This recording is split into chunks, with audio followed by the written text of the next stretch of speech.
I'm too sexy for this room, too sexy for these rocks, too sexy to be murder. Yellowjackets Season 3 is officially over and we finally know who Pit Girl is. It is none other than Mari. And the actress who plays her, Alexa Barajas, has done a few interviews, so we're gonna kind of get into some of it today, discuss some of the things that she had to say, kind of get some of her insight into the experience as Pit Girl, and we can just discuss it down in the comments. I know we're all super sad that the season is over. You know, we're not gonna have these weekly discussions anymore with the episode breakdowns, but I know we're all missing the season and we can still find some things to talk about. So I am not abandoning Yellowjackets on the channel. Still gonna do some theories, maybe some predictions for next season, talk about some of the cast interviews, and I'm actually considering going back and rewatching the entire show to maybe pick up on some more clues and just come up with some more theory videos and stuff like that. But let's get into some of these interviews that she did.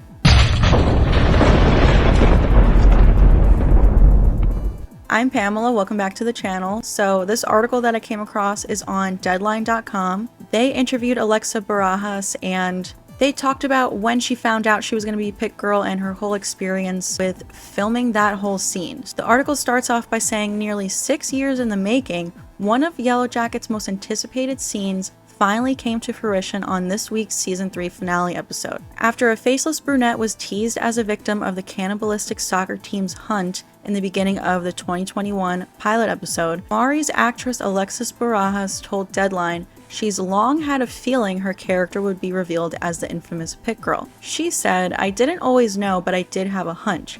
I think after watching the pilot, I saw this girl running in the woods and I said, I think I look a whole lot like her. So I had a feeling that this was where it was going to all end up, and I am so excited that we finally got to do it." And the show's co-creator Bart Nickerson, who also directed the finale, said recreating the scene was exciting and maybe daunting.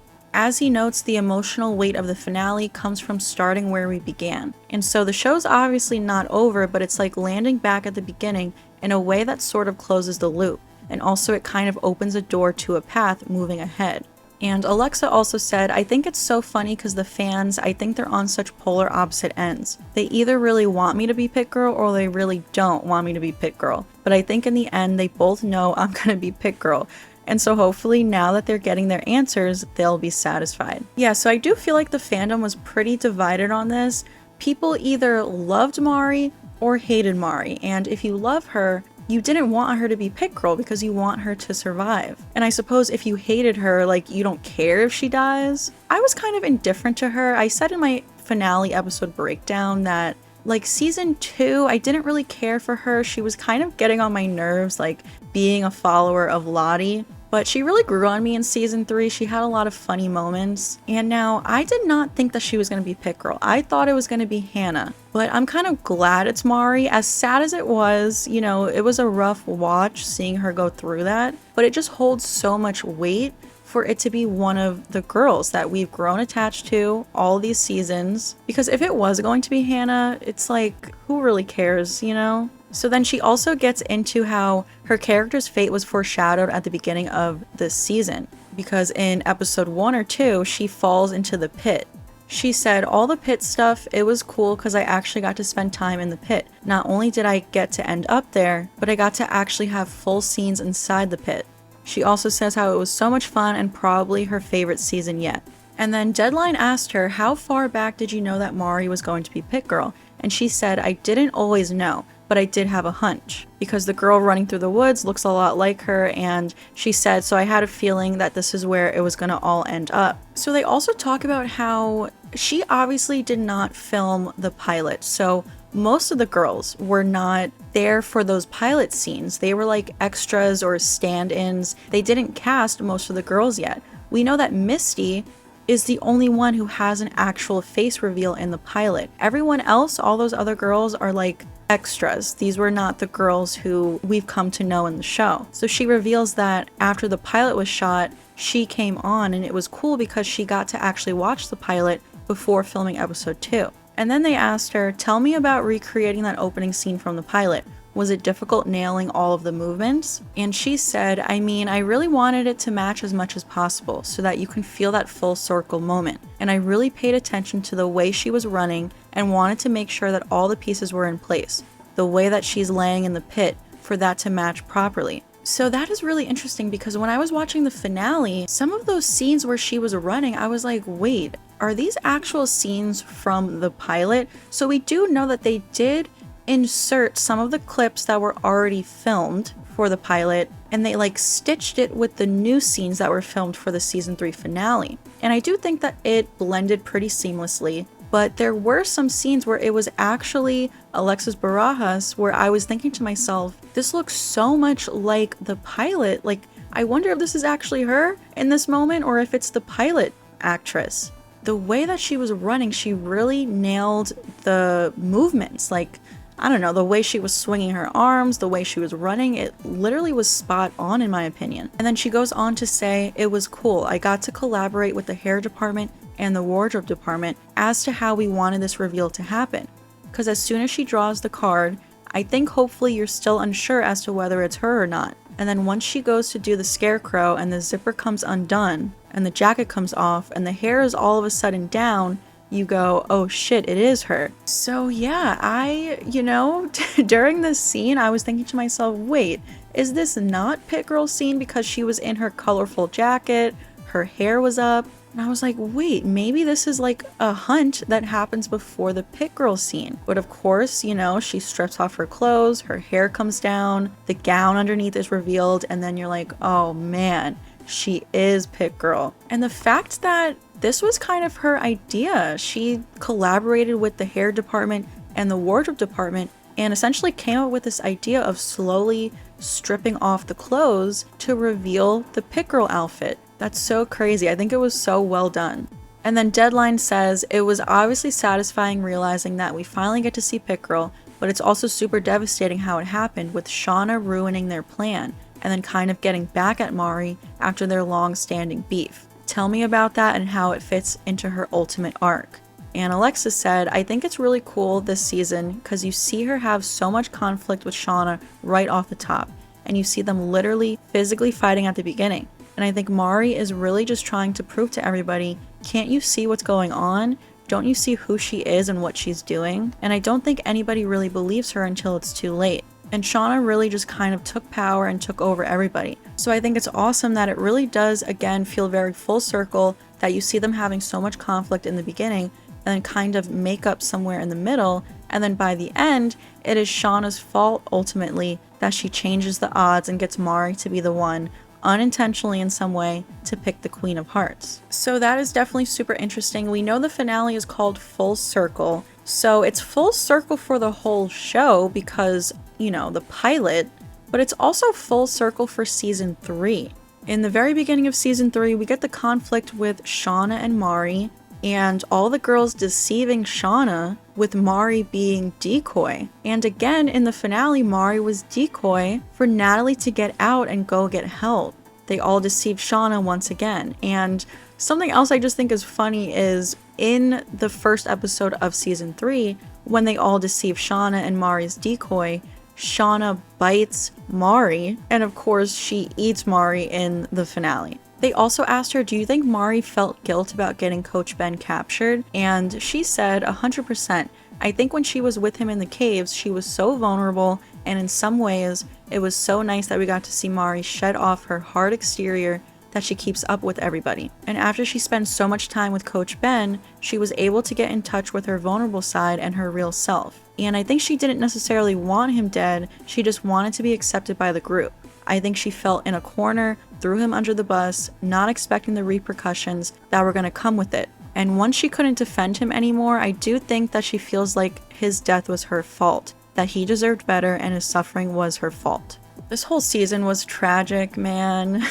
R.I.P. Coach Ben, R.I.P. Mari. Neither of them deserved what happened to them. I loved Coach Ben. I really wanted to see him survive, even though deep down I knew there was no way he was going to make it back home. I was still holding on to a little bit of hope that he would make it back home, but Mari's responsible for his death, but still, it doesn't mean that she deserves what happened to her.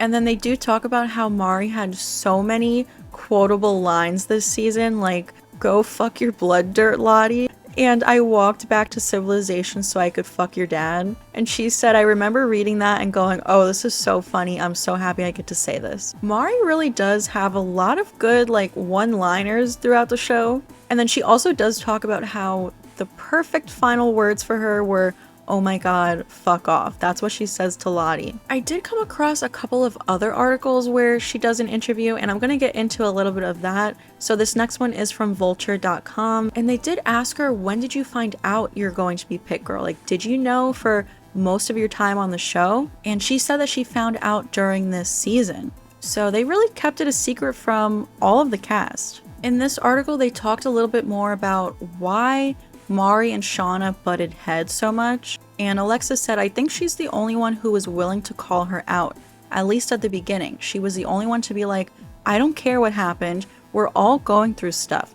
She doesn't just get to get away with everything now." Which is something that I have been saying, like, there are people out there who defend Shauna, which is obviously fine. She's a fictional character, like, who really cares? But Shauna gets on my damn nerves. Some people are like, oh, but she's lost Jackie, she lost her baby, she's probably dealing with postpartum. But it's like everyone is dealing with stuff. They've all gone through mostly the same traumatic experiences. I mean, Travis lost his dad and his brother. He lost his brother in a terrible way, and he's not this raging asshole that Shauna is. And then they talk a little bit about Mari and Lottie's relationship, which I thought was pretty interesting. So they asked her, Mari used to be a true believer when it comes to the wilderness. How has that changed? And Alexa said, back in season 2, they were all going through such a dark time with the winter and so much lost hope. She was trying to latch onto Lottie and whatever bit of hope was left. As the winter is gone and you see us thriving at the beginning of season 3, she doesn't have to hold onto it as closely because she's feeling more hopeful and happier. Then Lottie pushes so hard on the other end, Mari was holding on to Lottie for a hope of rescue. And then as soon as Lottie took that away, we really see a flip with Mari to go, nope, don't side with you anymore. So yeah, I feel like in season 2 with the winter and a lot of lost hope, a lot of the girls really followed Lottie. Like even Van was kind of into it, and then Ty was getting into it just kind of for Van, but Lottie had all of these followers and we don't really see that anymore in season 3. And I guess like Alexis said, it's because they're kind of thriving in the warmer weather and they don't really need to cling on to that hope anymore. And then once Lottie is like, no, we need to stay in the wilderness, they're all just like, oh my god, this bitch is crazy. And then she also reveals that if she had an adult counterpart in the show, she would have liked Olivia Munn to be her older self. And then this third and final article I came across was from The Hollywood Reporter. Alexa was asked, "It is brutal to see how they turn on her. Some people fight it, but in the end they all give in. What was it like when you saw and got to film how savage they are? What do you make of this turning point?" And Alexa said, "I hope that it haunts them all for the rest of their lives. This season specifically is where you see them not hunting necessarily for survival, but almost for sport. Now you see why they don't want to go back, and now that there is the option to go back, you understand why some of them wouldn't want to, and that the life that they created out there, some prefer over their life back home. Some of them definitely enjoyed what happened, and I think others are too suppressed to do anything about it, so I wouldn't be surprised if it happened again." So that last line from her is interesting. Are we going to get another hunt before rescue actually comes? I mean, all the girls now know that Natalie is out there trying to get help. We don't know how long it's going to take for them to get rescued. I'm hoping it's pretty quick. I mean, Natalie did get through to someone. It might take a few days for them to find the girls because, you know, the girls don't know exactly where they are. I mean, maybe Natalie can tell them we're about 6 miles out from a pickup point for these frog researchers, so maybe that could narrow down where they're at, but I don't know. I don't really know how much longer we have in the wilderness. So what if another hunt happens? I would hope that after everything went down with Mari, everyone will kind of stand up to Shauna now and just tie her up and not let her do anything not let her rule them anymore and refuse to do another hunt because they know there is a chance that rescue is coming. So let's just hold on a little bit longer. Why kill someone and eat someone else when we might get saved 2 days from now? And then they also say to her, Mari was imagining a slushie when they were dreaming of home. What do you imagine Mari would have been like if she had made it out? And Alexa said Mari would have loved the attention that everyone got as soon as they got back. She would have milked it for all it was worth. You know how everyone in the future avoids saying that they were a yellow jacket? Mari would wear a shirt that said, I survived the plane crash. I think she would have become a personality in some way. Man, it sucks that we can't see adult Mari. I wonder if there are going to be any other survivors. Like, we still have Akilah, Robin. Still cannot remember the other girl's name. I apologize. We also have Jen, who they do think is dead. They said in a previous episode that Jen is dead, but they also said Melissa is dead, and we now know that she's alive. So I don't know, maybe Jen makes it home and fakes her death as well to get away from these crazy bitches. I don't know. I'm thinking Akilah died in the cave by Lottie. You know, Akilah and Lottie were in the cave. Akilah grabbed a rock. I was thinking she was going to try to hit Lottie over the head, but we don't see what happened. But we don't see Akilah go back to camp with the rest of them. But some people were thinking that maybe Akilah is still alive in the adult timeline, which I would love to see. I also saw a lot of you guys in the comment section saying that when Ty was like in that diner talking to Misty, and they didn't reveal that it was Misty at first. They kind of left you waiting to see who she was talking to. A lot of people were thinking that it was going to be Akilah. That would have been a great twist. Can you imagine? But that is it for today. I just wanted to discuss some of these interviews with Alexa Barajas. She gave some pretty great insight into her character Mari, who unfortunately ended up being Pit Girl. In case you want to read these articles, I will link them down below in the description because they do get into some other stuff that I didn't get into in this video. But what are your thoughts? Leave a comment down below. Did you know that Mari was going to be Pit Girl, or did you think it was going to be Hannah like a lot of other fans did? Like I said, definitely going to keep on doing some Yellowjackets videos here and there, some theories, some predictions, going through some cast interviews, so stay tuned for that. Give this video a like if you enjoyed it, subscribe to the channel if you're new here, hit that notification bell so you don't miss out on a future post. Please also go follow me over on TikTok, Twitter, and Instagram, and I will see you guys next time.